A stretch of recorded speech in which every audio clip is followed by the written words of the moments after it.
Hello, my name is Dr. Gavin Breslin. I'm based in the School of Psychology at Ulster University in Northern Ireland, and I'm the chair of the COVID-19 Sport and Exercise Psychology Working Group on behalf of the Division of Sport and Exercise Psychology and the British Psychological Society. Also members of the group consist of the following people who, I guess through a collective effort, tried to respond very early on to COVID-19 to try and support those involved in sport and those in the public as well. So what we have here is a group of people who have researched in different areas of sport and have got a huge amount of applied practice experience as well. And their experience and expertise were brought to what can be described as a time of uncertainty in which we were developing resources and guidance for the public. Okay, what I want to do is I want to give some background research information on COVID-19 and also describe how the group went about its work to the development of a number of resources, and then hopefully share those resources with you quite briefly so you can get sort of a flavour of some of the things that we actually done. So, okay, in terms of COVID-19 statistics, I'm sure a lot of you are familiar with, I guess, the threat of COVID-19 on health. But as of today, some of the statistics, as of the 14th of December, the World Health Organization report a cumulative total of over 7.8 million cases reported so far globally, and 1.8 million COVID-19 deaths. So a huge effect on society. On the 23rd of March, the United Kingdom's national lockdown forced an abrupt cessation to sport and competitive sport, forcing athletes to adapt to this new period of transition.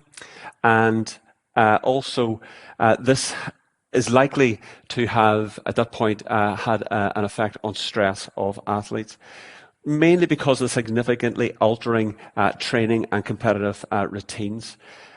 These changes can lead to feelings of anxiety, frustration, and anger. Some have described the change, especially for the Olympic cycle, as a crisis transition as well. So in and around that crisis transition, there is a change and decrease in sleep, a change in appetite, increased rumination, loneliness, and fear of uncertainty as a result.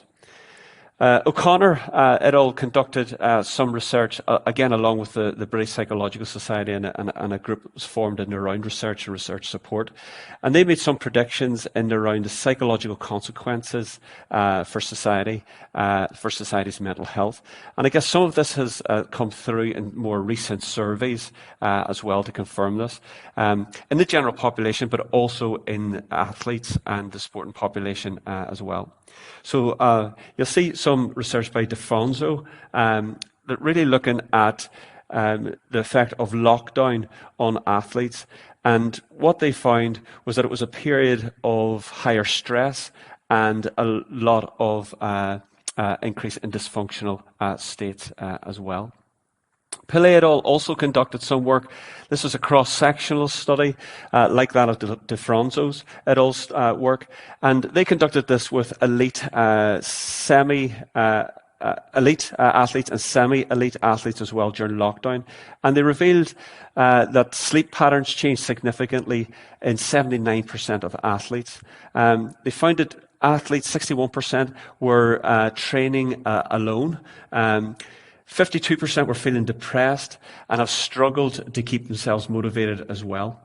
So you can sort of see that there's a huge sort of effect on athletes. But also, probably one of the most striking things from the Pillay et al. Survey was the concern about return to play. So what they found is 35% of athletes expected to return to play within 1 to 3 months. 31% felt unsure about coming back, and 50% of them were uncomfortable with returning to play. So there's still huge ramifications of return to play in a safe manner. Henriksen discusses the effect of COVID-19 on careers and describes this as a career disruption. And he talks about this in terms of the Olympic and Paralympic Games and how that really can have an effect on identity or a loss of identity as an athlete, triggering then effects on motivation and then meaning as an athlete of who they are as a person. We conducted some research at Ulster University as well, where we've seen that mental health and distress in athletes, or competitive athletes versus non-athletes, was higher compared to non-athletes. So again, we can see that there is a need. We knew back then that there was a need, and some of this evidence now is confirming definitely that. And looking at COVID-19 as a period of transition and a stressful period at that to try and support athletes. So as a group, we had our initial meetings to discuss what we can do. And again, it was a very different period of time for us as well in terms of transition for our own work and the way we communicate in terms of working groups via Zoom, etc.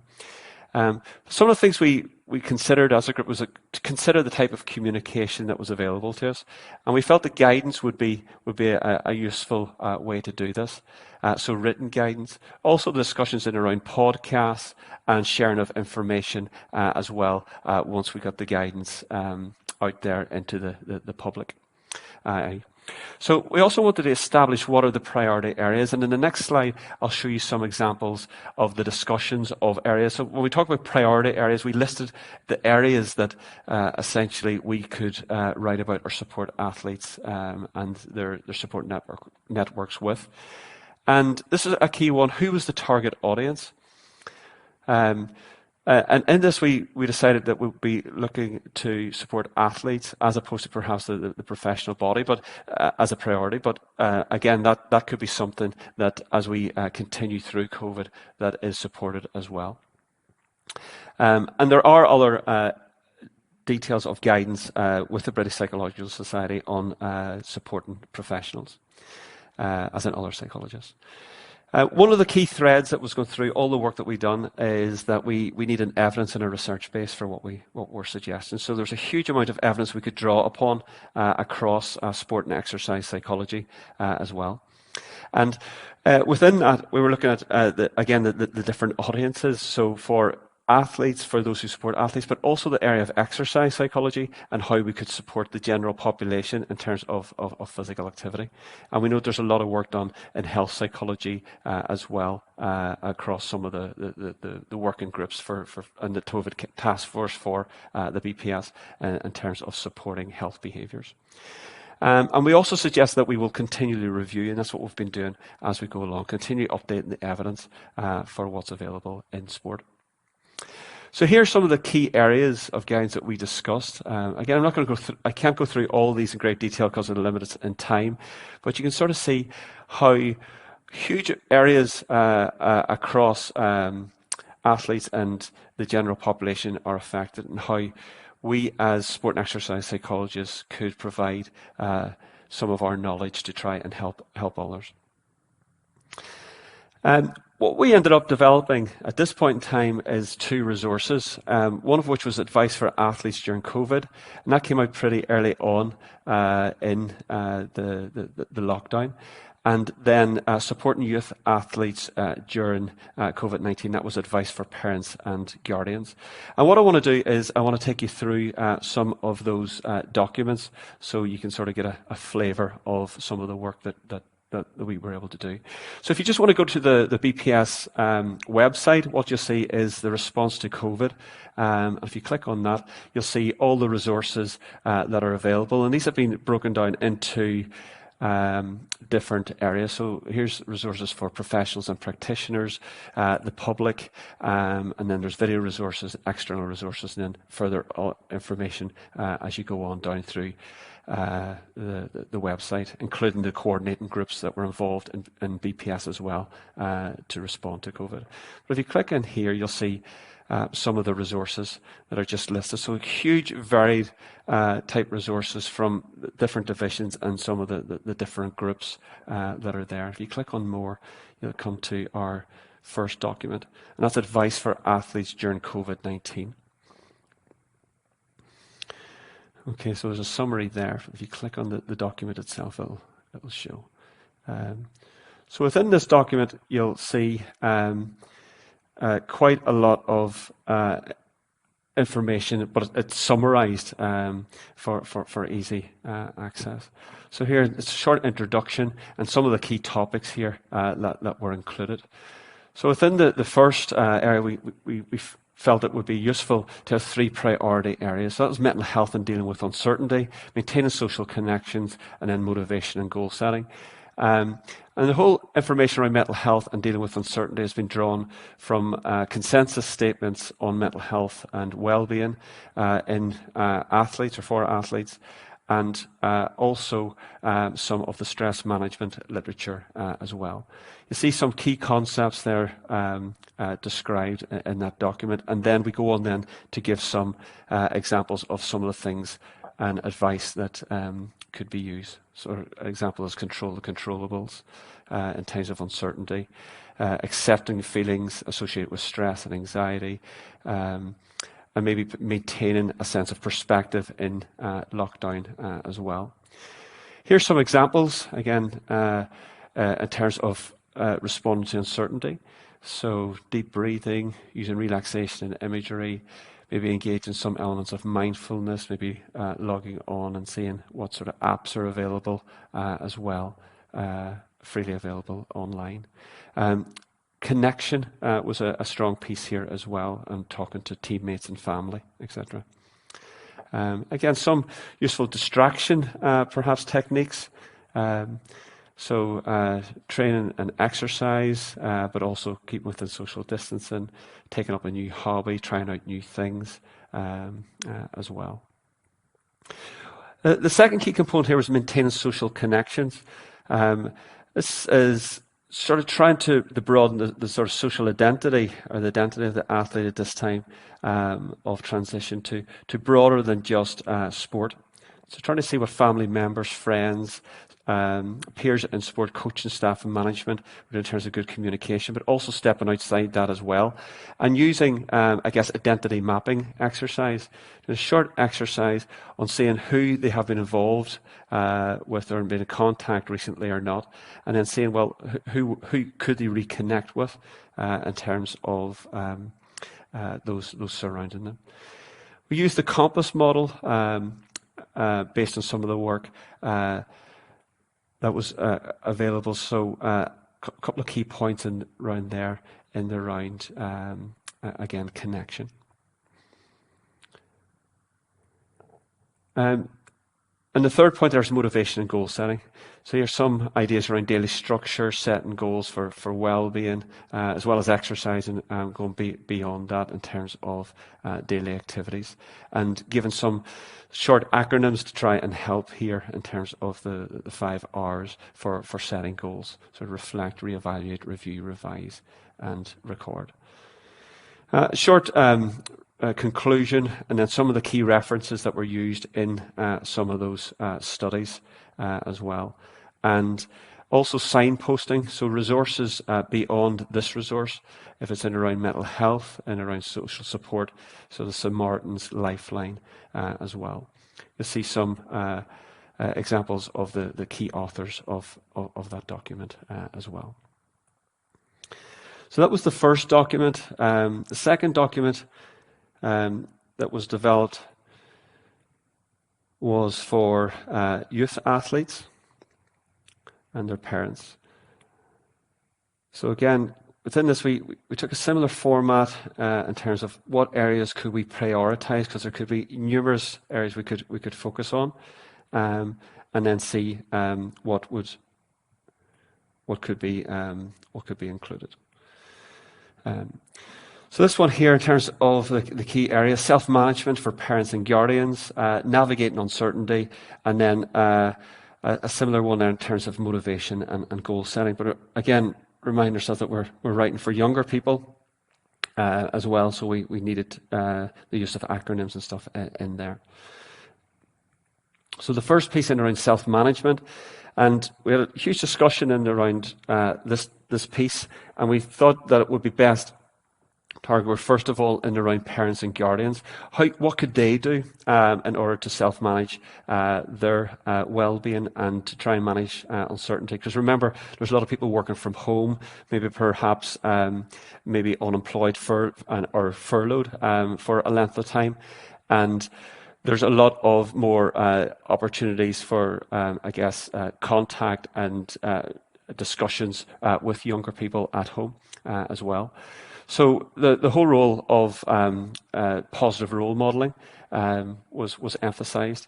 Developing routines, taking time out, staying connected, keeping informed, essentially with the sporting communities and the communities beyond sport as well. So again, a number of examples there of how that could be supported. Navigating uncertainty, and a lot of the focus here was on emotions. So responding, if there's negative emotions, to very non-normal or uncertain times is a very normal response. So negative emotions to a time of non-normity, it can be very, very normal. And feeling sad or feeling down or blue and being quite emotional is normal too in certain circumstances as well. So recognize and respond to a child's emotional reactions, so spotting out some of the key behaviours that may be shown, and then how the parent or guardian could react and try and support, and including given opportunities to speak, the child to speak, to give their interpretations, their perceptions of what's going on in the world around them, as well as trying to perhaps manage their schoolwork and their other activities as well. So here's some examples of managing emotional resources. And again, you can read through, like the first document, some similar examples here, but we built on those as well. Motivation and goal setting. Again, you can see building around daily structure, setting goals, and we bring in the whole SMART goal setting concept as well. And again, remembering that perhaps some athletes or some young people involved in sport mightn't have come across these before. Again, a short conclusion, and then some resources for parents and for young people as well. So the Royal College of Paediatrics and Child Health, the NSPCC, Headspace for apps, Every Mind Matters, and Mind in Your Head, some local ones here in Northern Ireland as well. Some key references, again, that backed up our research, and some of the key authors for acknowledgement as well in that piece of work. Okay, so I guess what that was a short sort of demo of what's available. There's a huge amount of other resources available across the BPS. If you're not familiar with those, have a look, and you'll hopefully pick something there that can be quite useful as we're still going through COVID-19 and the lockdown restrictions. Where next? We're still reviewing the literature. We're looking through our list of different areas. We've collected some data with coaches as well in terms of uncertainty, in terms of return to play, what support they received, what they'd like to receive in terms of coach support. And I know we've done a survey, a quite broad survey on that as well. We've done an initial survey and then we broadened it out. So we're still working on that area as well. I'd also like to take, and I know I'm running out of time, so just acknowledge the work of the group at very difficult times as well for them, who really stepped in and gave their expertise for the betterment of sport and on behalf of the society as well. So they're listed here, and just a big thank you to them for being involved and for writing, reviewing documents, providing the evidence, and also for someone speaking to camera and stuff as well. It's been really useful. Okay, I hope you enjoyed the talk, and if there's any questions, please do get in contact with me. My name is Gavin Breslin, and my email address is g.breslin1@ulster.ac.uk.